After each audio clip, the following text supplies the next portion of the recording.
Hey guys, welcome back to another video here on Toned In Entertainment, where I talk everything from comics to movies, Funko Pops to wrestling, pretty much anything pop culture. But today I'm talking video games, and today we're going retro. We're going back to 1991 and we're talking Tecmo Super Bowl.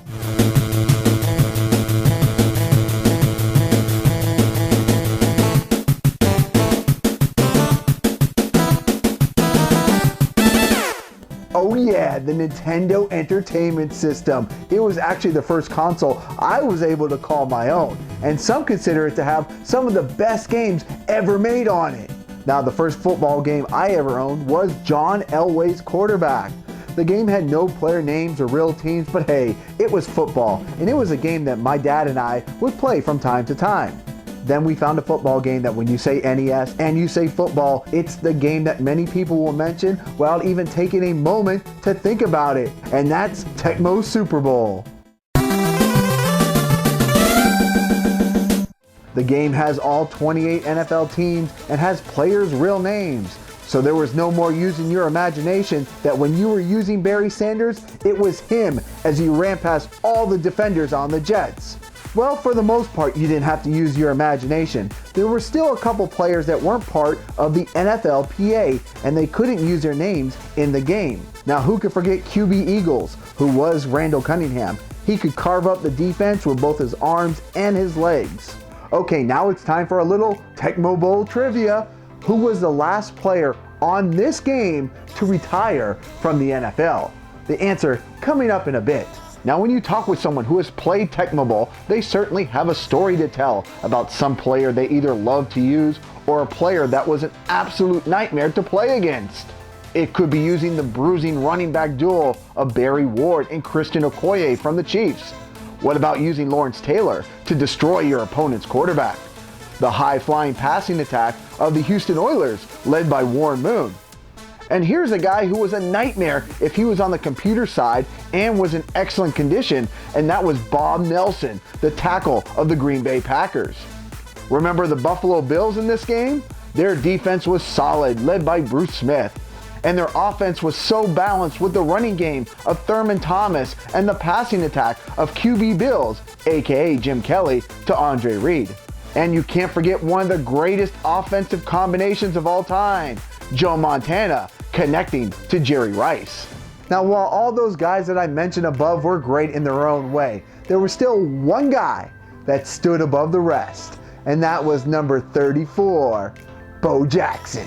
Bo was so strong and fast, you could run him up and down the field, toying with the leaping defenders until you wanted to go in and score a touchdown. And as if you didn't already have the best player in the game at your disposal, the Raider offense also had Marcus Allen at running back and Willie Gull and Tim Brown as their receivers. I actually went an entire season once, never throwing a pass with the Oakland Raiders. When it came to play calling, each team had 8 plays to choose from, 4 running and 4 passing. Each team had a variety of different plays as their default, and you could also go in and change the plays before the game to fit your play style. Thank goodness for that, because if you really had to keep a reverse in your playbook, you'd be doomed for a 10-yard loss or a fumble if your opponent called the play. Another thing that added to the production value of this game were the game highlights. If your player got a sack, scored a TD, or made a big catch, an animation would come up on the screen with their name on it. And here on Toned In Entertainment, I talk a variety of things pop culture related. So let's talk about a few of these football players who went off to do things in the entertainment industry. Let's start with my home team, the Miami Dolphins. Dan Marino played himself in Ace Ventura, Pet Detective. Howie Long of the Raiders starred in the 1998 film Firestorm. And his defensive teammate Bob Golick went on to play Mike Rogers in Saved by the Bell, The College Years. I mentioned Lawrence Taylor earlier, and he went on to wrestle Bam Bam Bigelow at WrestleMania 11. And while we're talking wrestling, let's not forget about Kevin Greene here on the Rams. He went on to have a short stint in WCW. Now, is Tecmo Super Bowl the greatest football game of all time? Well, that really depends on your taste.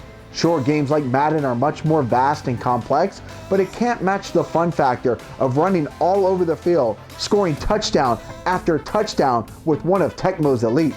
Alright, now back to that trivia question. who was the last man standing, the very last NFL player to retire who was in this Tecmo Super Bowl video game? It was Jeff Fiegels, the punter of the Philadelphia Eagles, who would retire in 2009. So that's Tecmo Super Bowl, and even in 2019, this game is still a lot of fun to play. Yeah, I have to admit, I did get a lot of that nostalgia factor that I can still run through defenses with Bo Jackson, and that I can still bring the pain with Derrick Thomas on defense. Playing Tecmo Super Bowl again was a great trip down memory lane. Alright guys, so I mentioned many players in this video, but was there one great player that I left out that you love to use? Or was there one player that gave you absolute nightmares to play against? Leave me a comment below. Let me know who they are. And also make sure you subscribe here to Toned In Entertainment for more pop culture videos, including a new series I'm working on called The Choice Is Yours, which one of the topics of the first video is going to be Bo Jackson.